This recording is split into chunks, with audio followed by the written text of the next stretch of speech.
ভাই রে ভাই, আজকে এমন একটা নাস্তা নিয়ে এসেছি যেটা একবার দেখলে বানাতে মন চাইবেই, আর একবার খেলে বারবার খেতে ইচ্ছে করবে। এতটাই নরম, স্পঞ্জি আর তুলতুলে যে মুখে দিলেই যেন গলে যায়। স্বাদ এতই দারুণ যে বাচ্চারা একবার খেতে শুরু করলে আবারও চাইবে। মাত্র 1 কাপ ময়দা আর খুব সহজ কিছু উপকরণ দিয়ে তৈরি হয়ে যাবে এই অসাধারণ নাস্তা। সকালের নাস্তা, বিকেলের টিফিন বা অতিথি আপ্যায়ন সব ক্ষেত্রেই দারুণ মানিয়ে যায়। তাহলে আর দেরি কেন, চলুন ধাপে ধাপে দেখে নেই কীভাবে খুব সহজে এই মজাদার নাস্তাটি তৈরি করা যায়। প্রথমেই একটি পাত্রের মধ্যে আমি 120 ml তরল দুধ দিয়ে দিলাম। তারপর এখানে 2 টেবিল চামচ পরিমাণ চিনি আর 1 চা চামচ পরিমাণ ইস্ট দিয়ে নাড়াচাড়া করে ভালো করে মিশিয়ে নিচ্ছি। অবশ্যই আলতো হাতে নেড়ে চেড়ে তারপর ভালো করে মিশিয়ে নেবেন।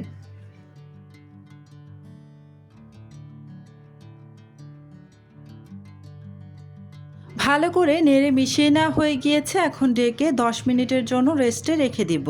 আর এদিকে আমি একটি ছোট বাটি নিয়ে নিলাম। এই বাটির মধ্যে একটি ডিম ভেঙে নিয়ে নিচ্ছি। এই ডিমটা ফ্রিজে ছিল, তাই আগে থেকে ভেঙে রেখে দিচ্ছি। প্রায় 10 মিনিটের মতো এই ডিমটাকে রেস্টে রেখে দিতে হবে। ডিম ফ্রিজ থেকে বের করে সরাসরি কিন্তু ব্যবহার করা যাবে না। এই তো প্রায় 10 মিনিট হয়ে গিয়েছে, তাই আমি ঢাকাটা সরিয়ে নিচ্ছি। আর দেখুন কত সুন্দরভাবে ইস্ট অ্যাক্টিভ হয়ে গেছে। উপরে খুব সুন্দরভাবে ফেনা ভাব চলে এসেছে, তার মানে ইস্ট খুব ভালোভাবে অ্যাক্টিভ হয়ে গেছে। এবার এখানে দিয়ে দিচ্ছি এই ভেঙে রাখা ডিম। এবার এখানে দিয়ে দিব তেল 1 টেবিল চামচ পরিমাণ। আমি যেই পরিমাণটা দেখাচ্ছি সেম পদ্ধতিতে যদি আপনারা বানান, আপনাদের এই নাস্তাটাও হবে একদম পারফেক্ট। দিয়ে দিলাম স্বাদ অনুযায়ী লবণ। এখন খুব ভালোভাবে ডিমটাকে ফেটিয়ে সমস্ত কিছু একসাথে ভালো করে মিশিয়ে নেব। এই পর্যন্ত যারা যারা আমার ভিডিওটা দেখতেছেন, প্লিজ আমার ভিডিওতে একটা লাইক দিয়ে দিবেন। আর আমার চ্যানেলটি যদি আগে থেকেই সাবস্ক্রাইব করে দেওয়া না থাকে, প্লিজ আমার চ্যানেলটি সাবস্ক্রাইব করে পাশে থাকা বেল আইকনটি অন করে রাখবেন। এতে করে যখন আমি নতুন কোনো ভিডিও আপলোড করব, তখন সাথে সাথে আপনার ওখানে নোটিফিকেশন পৌঁছে যাবে। ডিমটা ভালোভাবে ফেটিয়ে মিশিয়ে নিয়ে তারপর এখানে দিয়ে দিচ্ছি ময়দা। অল্প অল্প করে ময়দা দিয়ে খুব ভালোভাবে মিশিয়ে নেব। একবারে সম্পূর্ণ ময়দা ঢেলে দেবেন না, অল্প অল্প করে ময়দা দিয়ে তারপর আলতো হাতে মিশিয়ে নেবেন।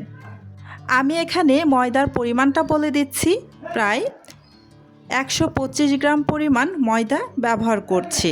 125 গ্রাম ময়দা আর 120 ml তরল দুধ দিয়েছিলাম। এখানে আরও কিছুটা আমার পানি লাগবে।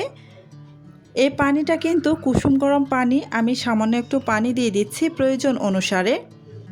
ব্যাটারটা যেহেতু খুব বেশি ঘন ছিল, ঢালার চেষ্টা করলে ঢালা যাবে না এমন ঘন, তাই এখানে আরও সামান্য একটু পানি দিয়ে খুব ভালোভাবে প্রায় 3 থেকে 4 মিনিটের মতো ফেটিয়ে নেব। আমি খুব ভালো করে ফেটিয়ে নিচ্ছি।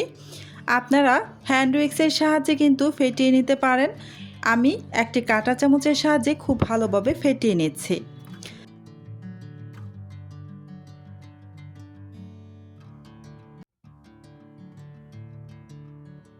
ব্যাটারটা এমনভাবে বানাতে হবে যেন প্যানে ঢালা যায়।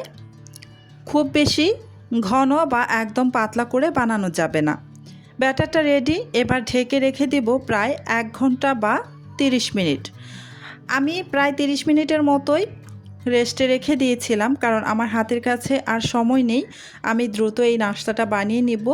তো আপনাদের কাছে যদি সময় থাকে বেশি পরিমাণে, তাহলে কিন্তু 1 ঘন্টার মতো রেস্টে রেখে দিতে পারেন। এতে করে অনেক অনেক বেশি ফুলে উঠবে এই ব্যাটারটা। তো আমি 30 মিনিট রেখেছিলাম, তারপরে দেখুন কত সুন্দরভাবে ফুলে উঠেছিল ব্যাটারটা। আর নেড়েচেড়ে আমি এই ভেতরে থাকা বাতাসটাকে বের করে নিচ্ছি।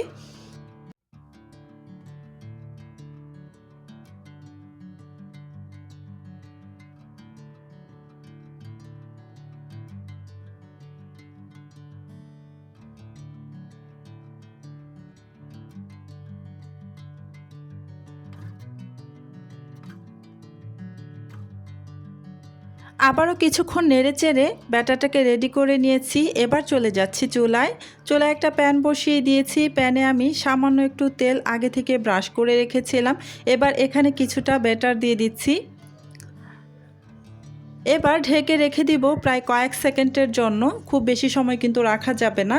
উপরের কাঁচা ভাবটা চলে যাওয়ার আগেই কিন্তু উল্টে দিতে হবে। এতে করে কিন্তু দুই পাশে খুব সুন্দরভাবে সমানভাবে কালার চলে আসবে। এক পাশে একটু বেশি কালার, অন্য পাশে একটু কম, এরকম হবে না। তো দুই পাশেই যেন খুব সুন্দরভাবে কালার চলে আসে, সেই জন্য উপরের দিকটা হালকা কাঁচা ভাব থাকা অবস্থাতেই আমি উল্টে দিয়েছিলাম। আর এই যে সামান্য একটু তেল দিয়েছি, তেলটা দিয়ে নাড়াচাড়া করে উল্টে পাল্টে ভালো করে আমি ভেজে নিচ্ছি। আপনারা চাইলে কিন্তু একদমই তেল ছাড়াও এটাকে বানাতে পারেন। তো খুব সহজেই তেল ছাড়াও বানানো যায়।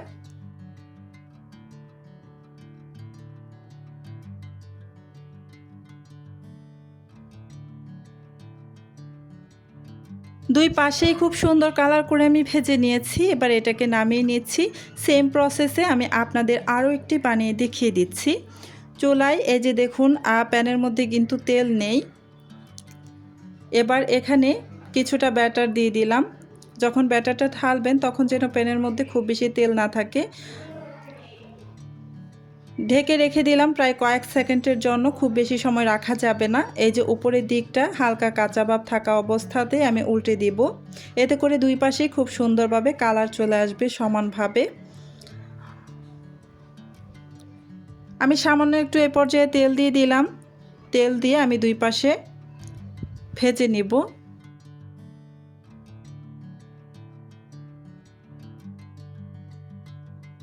এই যে দেখুন কত সুন্দরভাবে দুই পাশেই কালার চলে এসেছে।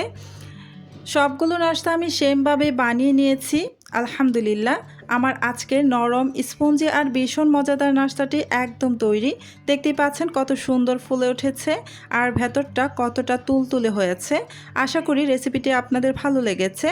আপনারাও অবশ্যই একবার বাসায় বানিয়ে দেখবেন। বানানোর পর কেমন হয়েছে সেটা কমেন্টে জানাতে একদম ভুলবেন না।